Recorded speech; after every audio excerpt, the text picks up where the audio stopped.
Huwag mong gagawin sa college para naman hindi ka ma-stress. Kasi kawawa ka naman, di ba? Number one, huwag ka laging mag-oo. Huwag kang laging yes. Yes, yes ka ng yes. Ang dami mo ng commitments. Mag-no ka. Okay lang mag-no. Number two, huwag mong i-overestimate yung time mo. Alam mo yung may kailangan ka aralin, 300 slides.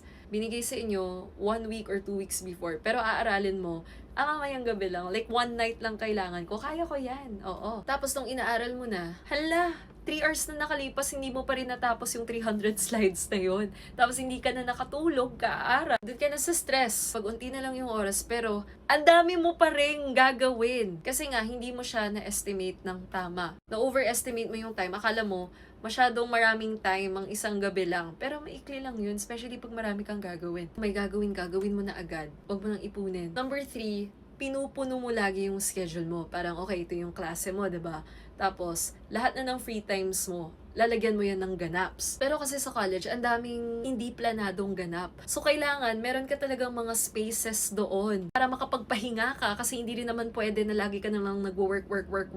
Para din, ma-account mo yung possibility na baka may biglaang mangyari. So, at least, meron kang oras to accommodate that. I would say na mag-time block ka ng free time in your day na hindi mo talaga lalagyan ng ganap. In case na walang ganap talaga, makakapagpahinga ka, right? Kasi you need rest. And yes, kung pagod ka ngayon, it's your sign, magpahinga ka, okay? Kaya kung gusto nyo pa ng tips mula sa akin, mag-follow kayo and magkita tayo sa susunod na video. Bye!